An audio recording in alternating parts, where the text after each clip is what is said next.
welcome to a brand new episode of T Watches a Scary Movie. My name is T, and we are talking scary movies. I appreciate you tuning in for a brand new episode here on our YouTube page, as well on other platforms where you can find us too. You can find us, main platform is YouTube, and you can find us by going to youtube.com/C/Theron Reynolds Scary Movie. Again, that's youtube.com/C/Theron Reynolds Scary Movie. If you get subscribed to the YouTube page, you get all the information for when new videos are going up. And you'll get alerts for when those videos go up as well, too. It's a place to find our new episodes, amongst other places as well. And if you want to take part in our watch parties that we do, that we have so much fun with there, you're going to want to go to facebook.com/groups/T Scary Movie. That's facebook.com/group/T Scary Movie. Our Facebook page where I upload all the news about all the new announcements and stuff coming out. We had a lot coming out from Comic-Con this past weekend that went up on the Facebook group. But also, of course, that's where you get the links for our watch parties. We do our watch parties after our new episodes every Wednesday night. Usually it's surrounding a movie or two that we talked about during our episodes. And we're going to get back to TV watch parties in September. So we've taken the last couple of months off from doing TV watch parties. We're going to continue that. Take a little bit longer off, recharge a little bit there, just because we're going to have an all-new lineup here starting in September, October. We got so many fun movie to TV adaptations coming. We got Day of the Dead, I Know What You Did Last Summer. We got Chucky, Dexter is coming back. We got a lot coming up. It's going to be a really, really good fall with our TV watch party for sure. But you might have noticed it's not Wednesday. It is not Wednesday. It is not a normal episode, folks. It is July 26th. It is a Monday. And tonight, following this episode, we are getting started with our first ever all-nighter. Yeah, we're going to do our first all-nighter tonight. We got 5 movies in store. If we finish early, we'll get one more in.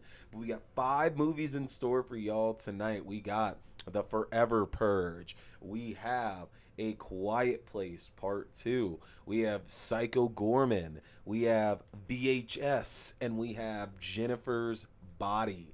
Yeah, 5 films that we're going to be watching together tonight. I'm excited. I'm excited to hang out and watch some more movies with y'all tonight. We usually do 1 or 2. This is going to be the longest one that we've done, and we're staying up. I mean, we're going to get this thing started here at 9:30. It's coming up. And yeah, we're going to go all night and see how many of you make it. And I'm so stoked. Been looking forward to this for a couple of months now, and the time has come. Hopefully everybody put in their time off request for tomorrow, because we are going to be like out, absolutely out there. So looking forward to that once we're done here on this episode. But we are talking the best of 2021 so far. Yeah, we are a little more than halfway through the year. Matter of fact, we're definitely more than halfway through the year, because I mean, at this point, we really only have a few months left. We got August, September, October, November, December. We have 5 months left in the year there, and we've had a lot of stuff come out. I was going through the list of movies that I had a chance to see this year, and off the top of my head, I think this is a pretty complete list here. But I had Hunter x Hunter, Promising Young Woman, Spiral, Fear Street, the Fear Street trilogy, actually. Might as well say all that. No reason to separate them out or anything like that. We had A Quiet Place Part 2. We had Army of the Dead, Old, Wrong Turn, The Forever Purge, Escape Room Tournament of Champions, Till Death, The Conjuring, The Devil Made Me Do It. Just some of the many movies that I've gotten a chance to see this year. It's been a really, really good year for horror, honestly. And the fact of the matter is, we still have so many other big films that are still going to be coming out later this year as well, too. So we're not even done. Like, we still have big ones like Candyman and Halloween Kills and, other stuff like that that's coming out. We've had so many thus far this year. It's been a really, really good year for horror. And it's weird because you would think that this might be the genre that nobody really wants to pay attention to, nobody really wants to actually watch, after a pandemic. Like, we don't want to be scared, we don't want to be upset, like, we just want to be happy and upbeat and smiling and all that kind of stuff. But horror has done, like, really, really well this year, honestly. Like, there's been a lot of really good movies that have come out here, and we have a lot of good ones coming up, as I've already mentioned. It's just it's been a really, really good year for the genre, honestly, and I'm really happy to see that. um for whatever reason, we're gonna remember 2021 as being just a big year for horror. A lot of stuff, a lot of stuff did we get a chance to actually catch up with together. So I don't even know where to begin, honestly. It's crazy to think that we've had, on average, we've had two new horror films a month. That's insane to me. That's absolutely insane. Wouldn't have ever expected it. Not mad about it in the least bit there, though, because that's still super awesome that we're getting that much. But I don't even know, where do I go with this, y'all? Because we've watched so much together. We've talked about so much. It's been way more good than bad, and that's kind of the crazy thing about going back through this list, because I had to go back and really put together, like, all right, what did I see this year?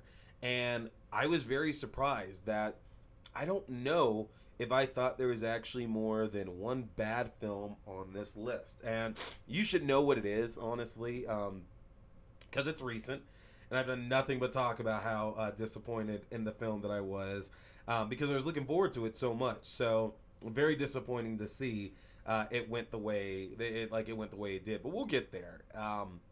Yeah, man, good year for horror, and we still have so much to look forward to, and we're just gonna get it out of the way right now. I'm gonna get it out of the way right off the jump here. There's a lot that I haven't seen. Okay, we're gonna be clear about that. I've had such a busy schedule. There's been so much that I definitely have not had the chance to actually go and watch there. But um, in the back half of this year, I am going to get caught up on a lot of other movies as well. That is absolutely a problem. So we got to, because there's so many big ones that I still really want to see that I haven't gotten a chance to. Especially, what is it? A classic horror story just popped up on Netflix. Blood Red Sky is on Netflix as well right now too. They put out a special episode of Kingdom, which is the amazing Korean zombie show. They put out a special episode, which is basically a movie. It's basically a movie there. So very, very stoked to actually get to check that. There's a lot of good stuff. There's a lot of good stuff that I really do have to catch up on. So please know, y'all, this isn't it. This is just it for what we have right this moment, though. But rather than waste time, let's just hit the extremes. Let's hit the extremes. I definitely feel that the worst horror film to come out this year, for sure, was Fear Street Part 2. Fear Street Part 2, I did not enjoy. Very, very, very disappointed with quite a lot of it, honestly. I think that the Fear Street trilogy as a whole is a really good series, and I love what Netflix and Lee Janiak was able to do with this series, for sure, because it's very interesting to have a brand new franchise starting up, and the fact that, as weird as it is, like, we do get three films. Like, we got three films within the span of 3 weeks, and that's really, really unheard of, honestly, to get something that quick. Like, it's very, very different to get that coming through Netflix.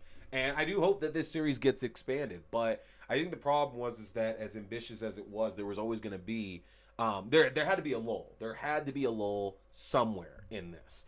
And the first film, it was a good throwback, honestly, because it's a slasher, but it's not really a slasher, honestly, just because Fear Street Part 1 takes it in so many different ways there, but the 90s feel of it's hard to beat. It's hard to deny that. 90s is a very, very special time for horror, and especially that genre, and even with the supernatural flair that Fear Street 1 brought to the series, there was still room to go all over the place with it. And so Part 2, I was really expecting this to be just an old school slasher from like the 70s or 80s, because because like you can't deny the Friday the 13th parallels that were coming up from the setting of it and the killer and the killer's choice of weapons and everything like that. But I just ended up being a big bummer and not that good of a movie, to be completely honest. And Fear Street Part 3 going the other extreme and just being such an amazing film and being amazing two films at that is just crazy that the quality from 1 to 2 to 3 was so different. But Fear Street Part 2, I do feel, is out of the films I've seen this year, it's got to be the worst. It's got to be the worst.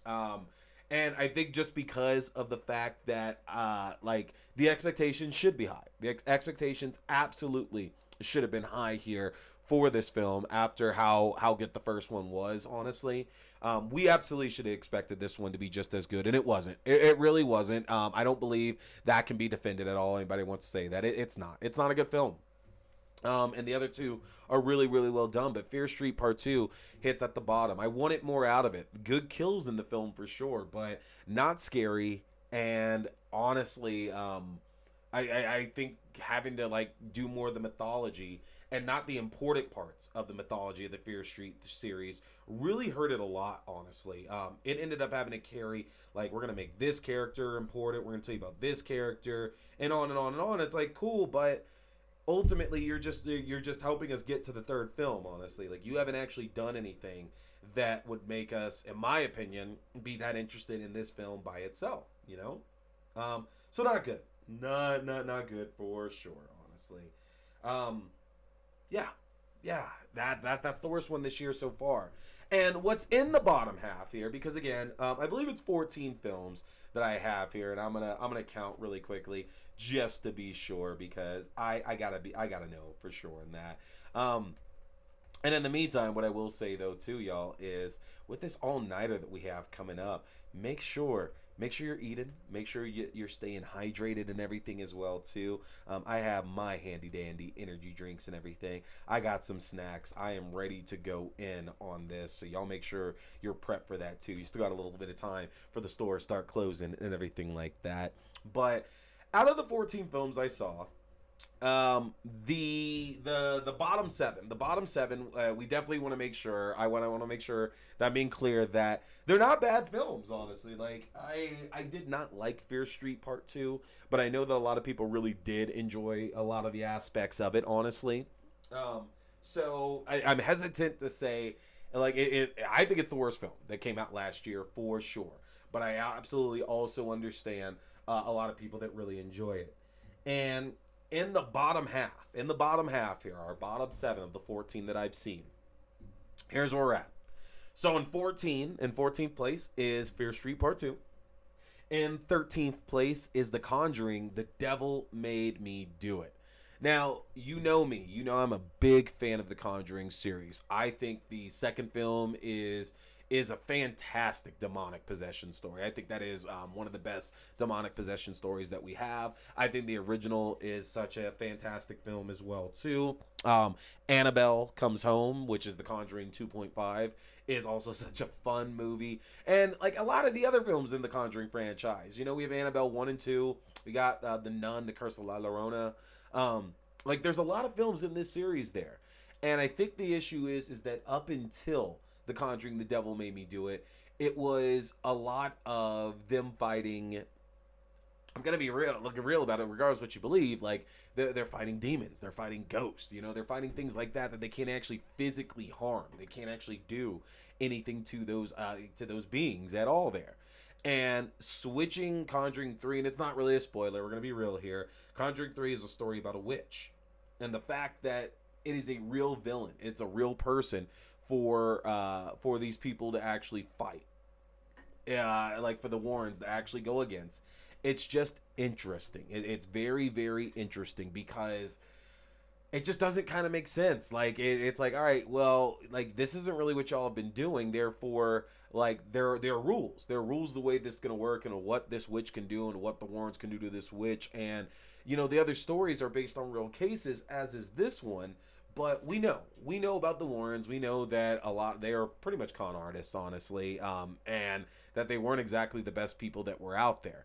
And so the issue that comes up with it is that at least in the other films, we don't care that much. Like, we don't have to worry about it because it's like you're not fighting real people, okay? You can fight a demon and we can make these stories as fantastical as we want to, as outwardly as we want to as well too. But when you're fighting a witch, again, it seems like there's actual peril with that, because this is some like a being that could actually do damage to the Warrens at that point. It doesn't work. There's the jump scares aren't there. I had said to a number of y'all that it really actually comes off more like a uh like a police procedural show almost. Like, it's literally Law and Order, the Vatican, Law and Order, the Catholic Church, something like that now, to where it's a Law and Order show, to where they're going around and busting demons and ghosts and vampires and shit like that.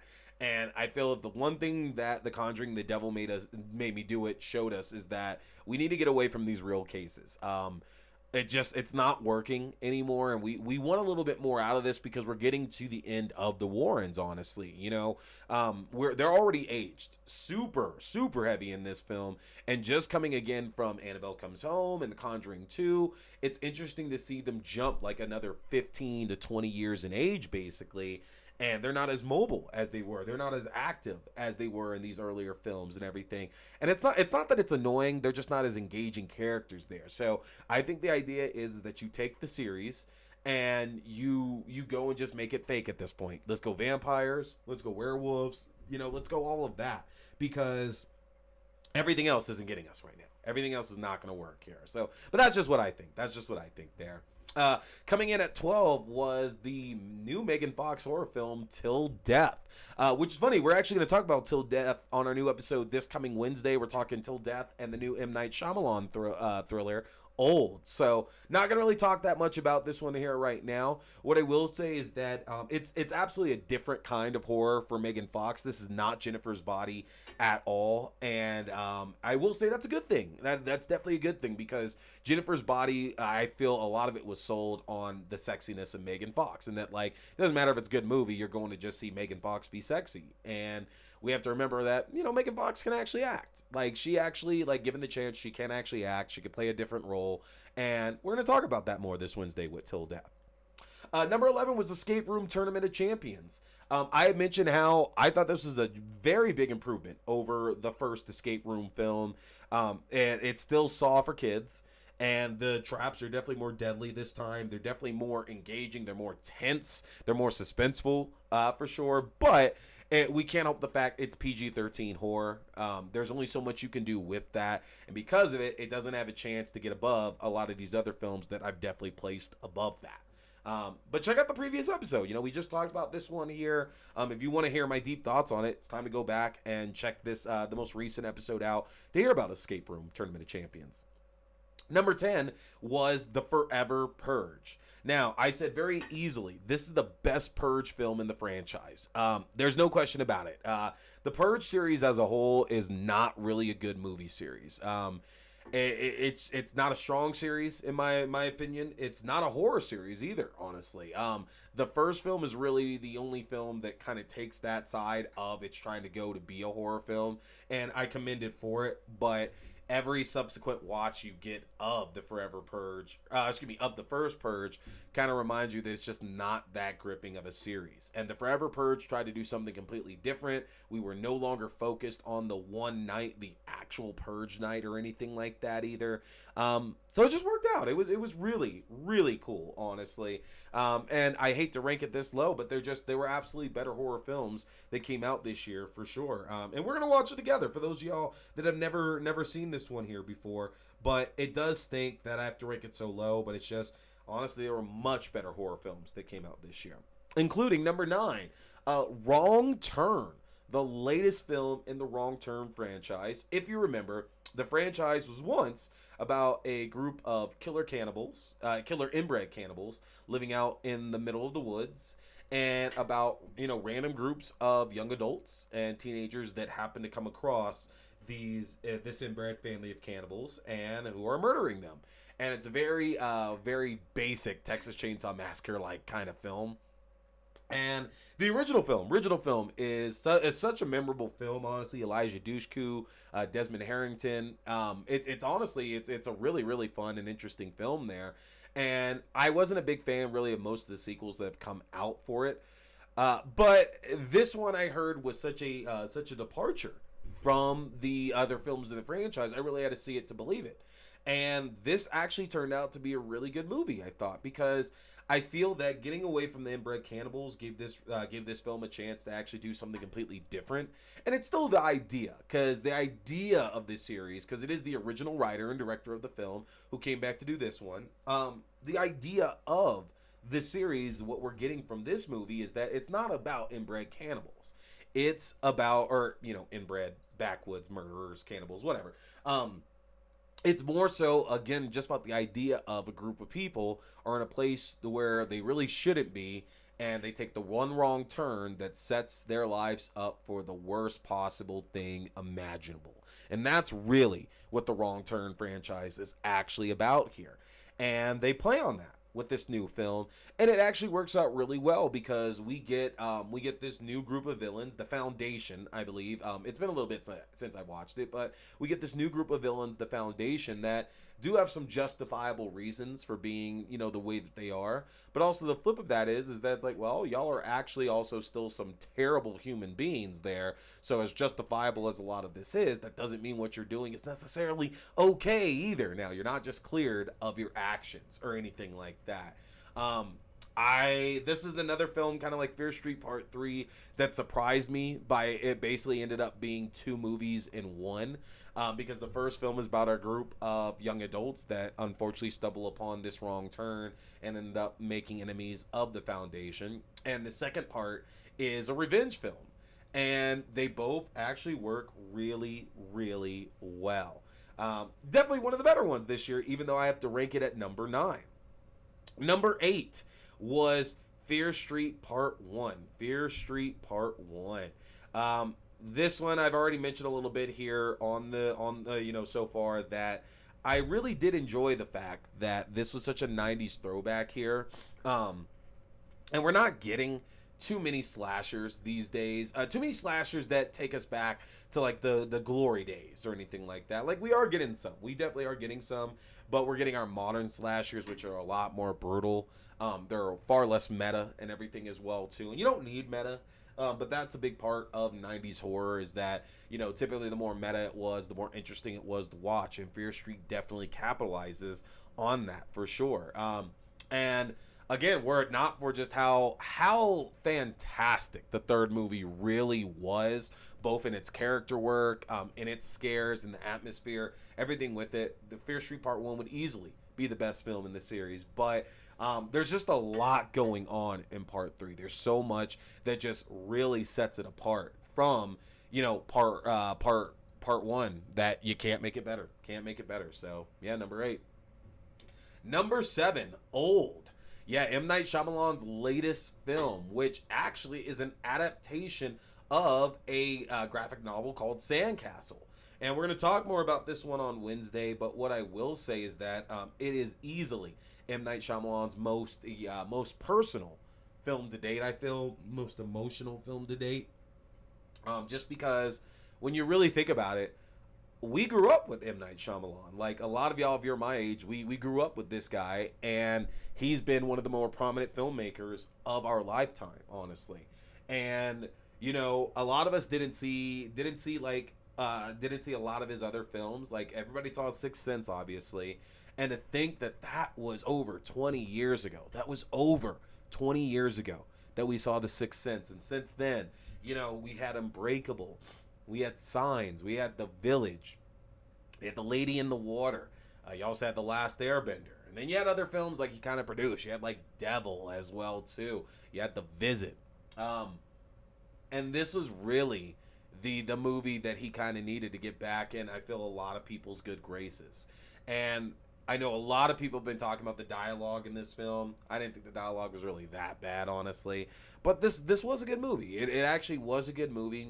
I was very impressed by how emotional the film got. I love the concept of what this beach does and all the different people and the reasons why they're all there as well too. I'm excited to discuss that one with y'all on Wednesday. That came in at number 7 though, so it's definitely in the top half of horror films that we had released this year. Number 6 was Zack Snyder's Army of the Dead. So, after all the Justice League controversy and HBO Max finally releasing um, the Snyder Cut of Justice League on HBO Max this year, we finally get some new Zack Snyder work. Back to horror, back to zombies, because if you remember, Dawn of the Dead is really what caught everybody's attention with Zack Snyder. This was the film. It wasn't 300, like so many people try to like act like it was. No, it was Dawn of the Dead. And Army of the Dead, as we talked about, at one point was envisioned as a sequel to Dawn of the Dead years and years back, decades ago, if you want to get technical about it. It was envisioned as a sequel to Dawn of the Dead, but decades later, Zack Snyder's finally getting a chance to revisit this and working with Netflix, a studio that's backing him and giving him what he needs to make a successful film, and he does it. He knocks it out of the park with this one, honestly. It's a very different film from Dawn of the Dead, for sure, and it's a very different zombie film from other ones we've gotten as well, too, as it's trying to rope together a lot of genres. It's putting a lot of genres together in this movie. But it's also a really, really good movie, though, too, honestly. It's interesting seeing Dave Bautista in this kind of role as well, too, just because we're starting to see Bautista's getting a lot more roles where he gets something to do. He gets to act, actually. And Bautista's a good actor. And that's the greatest thing about it, is that he's actually a really good actor. So when he gets a role that allows him to talk and emote and actually, do more than be the menacing tough guy, like, it's great to see it, because the guy actually can do some work with it. He actually can do really, really good work, for sure. But I really did enjoy Army of the Dead, and it's interesting to see this franchise getting expanded so much. We have Army of Thieves, the prequel about Dieter, that's coming out this fall, I believe, actually. And it's interesting because it's definitely, all signs are now pointing to it won't be a horror movie. So, like, we're getting to expand this franchise in other genres, which is really, really cool to see. But we got that coming out. And then they announced, the prequel series, the prequel anime or animated series that's going to focus on a lot of those characters. And then they're talking a sequel as well, too, which makes sense given the end of Army of the Dead as well. So a lot more moving on this franchise that we're going to be talking over the next year and a half, I'm sure, as well, too. But Army of the Dead came in at number 6. At number 5 was A Quiet Place Part 2. A Quiet Place Part 2 came in at number 5. An absolute improvement over the original film. John Krasinski knocks it out of the park in his second big studio film, sequel to his first one, which was A Quiet Place. And we get a little bit more information on the aliens here. They are aliens. So we get a little bit more background on these aliens. We get to see the first day when everything started, following the Abbott family, and what their new life is looking like now as well too. Great movie. Cillian Murphy coming back to do horror again, and just again such a great family tale. Millicent Simmons, excuse me. Such a great actress leading our film, being our connection here in this franchise as well. A lot of really good beats in this story for sure, and it moves at a really brisk pace. This is not a long movie at all, which makes sense because again, hence it being such a quiet and a silent movie. There, you can't have that movie go on for that long. This can't be such that long of a movie there without dialogue. It just doesn't work. We're not in the 20s or the 30s anymore, and again, very successful film. Very, very successful film. Number 4 was Fear Street Part 3. I loved this film. I love this so much. And coming off of Fear Street Part 2, which set up our main character Dina, she's trying to return Sarah Fear's hand to her body so she can finally be laid at rest, and instead she gets warped back to 1666. I always get the year messed up, but she gets warped back to 1666 and now gets to see the end of Sarah Fear's life. And that's only one part of the film, and I didn't think it was going to be good. It looked hokey from the trailer they set up at the end of Fear Street Part 2, but it was such a moving story. And the story of Sarah Fear and Hannah Miller and their love, and the fact that they were accused of being witches because of the fact they were lesbians back in the 16th century. Like, it's a great tale. And the fact that there's so many parallels you could still make with that today, and everything going on in our world is makes it so much more personal, I feel, with so many people. And then not only that, but the first part of the story not really being that horror, but it there's some suspense and very emotional. But the second part of the story really being there to fill that gap and being all the suspense, the thrills, the action. Great choice, honestly. This was a really, really fun movie, and I've watched it numerous times at this point, and it's still fun every single time that I watch it as well too. Really, really good movie. Really, really good movie. So that brings us to our top three. And coming in at third, this should be no surprise because I've talked about this movie endlessly. We still have one more episode coming up talking about it as well too. Spiral from the Book of Saw, the ninth film in the Saw franchise, coming back after lengthy absence. Jigsaw was 7 years ago, I want to say it was now. 6 or 7 years ago, something like that now.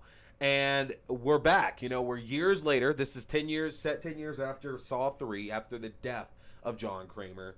And it's a good movie. It's such a good movie. It's basically a spin-off film because we don't have much to do with the original Saw franchise. We're keeping the idea alive of it there, but it doesn't have that much to do with the original Saw franchise. And it succeeded so well. The characters were interesting.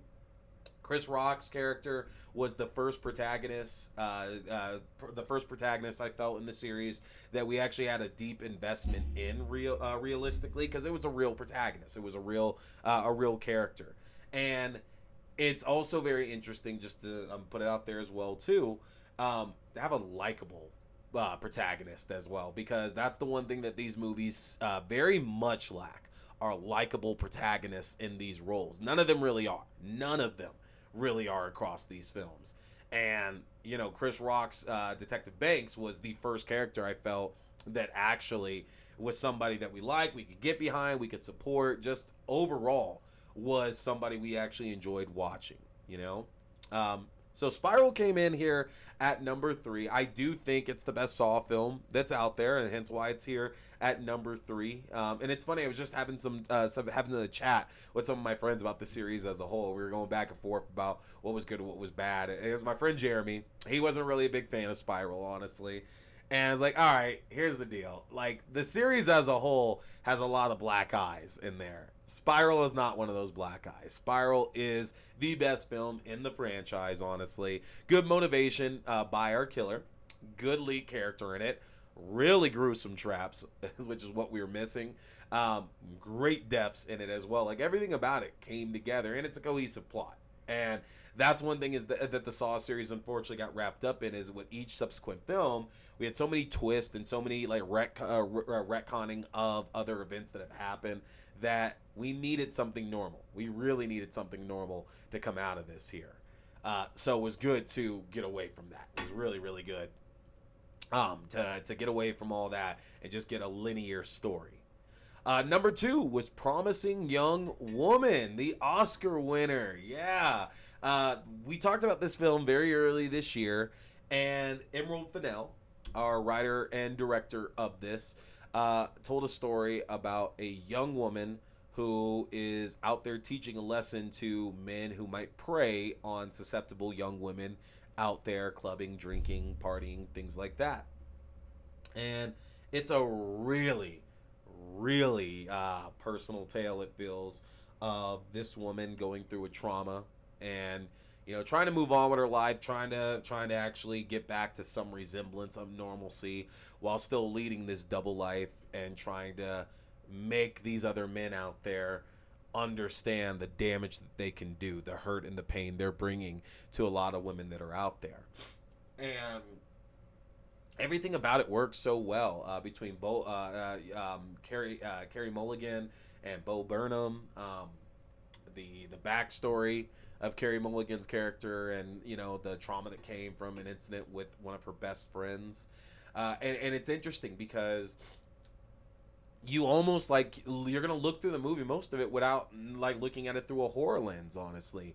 And one of the actors in the film recently did an interview where he mentioned that it's only a horror film if you're that kind of person, honestly. And it's hard not to see it that way, because it is a really, really good movie. And honestly, most of the terrible elements of it don't play a big, big role in it. Honestly, a lot of this is about healing and about rebuilding and about, where do you channel that anger and that vengeance that you have? Do you give forgiveness, for terrible things that can happen to you and to people that are important to you? And it almost doesn't seem like a horror film for the majority of the movie. And I think that's one of its strongest points, is that then when it does to get to these parts in the film that could be interpreted as being scary, it's very scary for a lot of different reasons. And again, I have to echo, what was said. It's like, it's not scary because you shouldn't be worried about these guys. Like, you shouldn't be worried about these guys at all. It should be scary for a whole multitude of other reasons, knowing that shit like this is out there actually happening. That this is a movie, and yet this is real shit that's out there happening right now, today, tonight, yesterday, last week, next week, last month. Like, it's happening, and that is what actually makes this so damn scary. And coming in at number one this year, undisputed. I couldn't give it away to anything else. Just the ending is still there with me, and I know it's still there with you. Hunter Hunter. Oh man, Hunter Hunter. This movie. I didn't know what to expect from this. I really had no idea what was going to come out of this movie. I remember seeing all the social media chatter and just saying that it was an absolute batshit bonkers ending, and that you wouldn't know really how to deal with it. Like, you wouldn't know what you were doing. And absolutely, it's a slow burn. It is a slow burn the way this movie works. And with each passing minute in this movie, you keep feeling worse and worse, and you know it's gonna get worse for these characters as well too. And the amount of stuff that happens to this family in Hunter x Hunter, and then the surrounding characters with it as well too, is absolutely some of the most fucked up shit that I've seen in films. And keep in mind, I'm talking about realistic movies that we're gonna watch, y'all. I mean, you can't really compare shit to the Human Centipede or like a Serbian film. Like, who's out there fucking watching those movies on a regular basis? Let me also add, those movies are pieces of shit, by the way, too. I don't want to hear it. No. There is no genius. There is no brilliance in the Human Centipede. There is no genius. There is no brilliance in a Serbian film either, y'all. Like, I get it. Some of y'all are all about the gore. That's why you watch horror. That's not why I watch horror. I can appreciate gore. We like the Hellraiser series. I can appreciate good gore. But if that's all you got, fuck you. And you're terrible. You're absolutely terrible. And like, when I hear films like that, like, again, a Serbian film or like the Human Centipede and stuff like that, it's like, these are not good movies. These are not good movies at all. Like, don't rely on that gore to make yourself a good horror film. You need a story. You need a story, and it needs to be good. And those films aren't. And Hunter x Hunter has definitely some extreme gore. There's definitely some extremes with that in this film for sure. But that's not what it's relying on. Like, literally up until the end of the movie, this film is gripping. And I do feel you're on the edge of your seat trying to work out what's going to end up happening again to this family, And great performances all around. Summer Howell, Devin Saw. Why am I so bad on names here? There, Devin Sawa, Summer Howell. Good Lord, what is her name? Please, Camille Sullivan. Yes, Camille Sullivan. Nick Stahl. Great performances here, honestly. This was an amazing film. It had to be number one. It had to be, just because amongst being just a really, really good movie, the ending is something that is still stuck with me months later. There's not one person that I feel I've shown it to or that has watched it that just didn't get completely taken off guard from what ended up happening in it. It's just an amazing amazing movie, honestly. And it's the best one that's come out this year in horror for sure. So that's it, y'all. 14 movies, 14 new films that I got a chance to see this year. Hunter x Hunter, Promising Young Woman, and Spiral being the best three. Till Death, The Conjuring, The Devil Made Me Do It, and Fear Street Part 2 being the bottom three there. But again, it's been a really good year. I don't know if there's really been bad movies outside of Fear Street Part 2 that have come out, and we still have so many other good ones that are coming up as well too. Like, I'm excited, y'all. We haven't even hit like Halloween yet. We haven't even hit Halloween yet, and yet still we have so many good films coming up. Like I said, this Wednesday I'm going to be talking Old Until Death. Next week we're continuing the Summer of Horror. Summer of Horror is continuing all this year, all the next month as it is. But next week we're taking a look at Brotherhood of the Wolf and The Platform. Week after that, it's going to be celebrating my birthday, so we're looking at a couple of my favorites. We're talking Tales from the Crypt, Demon Knight, and Friday the 13th, Part 8, Jason Takes Manhattan. Week after that, we are talking Don't Breathe 2 and The Stairs. And then the week after that, we got the original Candyman and its first sequel, Farewell to the Flesh. And then we got the new Candyman. We got so much good stuff coming out. And that is just 1 month, y'all. We still got September, October, November, December. We got so much fun shit coming. It's going to be a great second half of this year, y'all. But we got some movies to watch. Thank you. Thank you for continuing to listen to this show.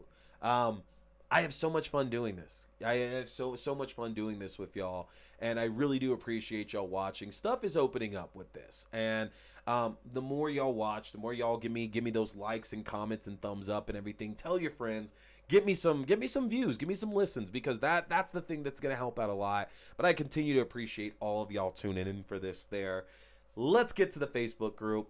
Get the link for the watch party, y'all. It's the all-nighter. We are set to go. Let's make it happen. So grab your drinks, grab your snacks, grab your food. Let's watch something scary. I'll see y'all there. My name's T. We've been talking scary movies. Y'all stay scared and stay up.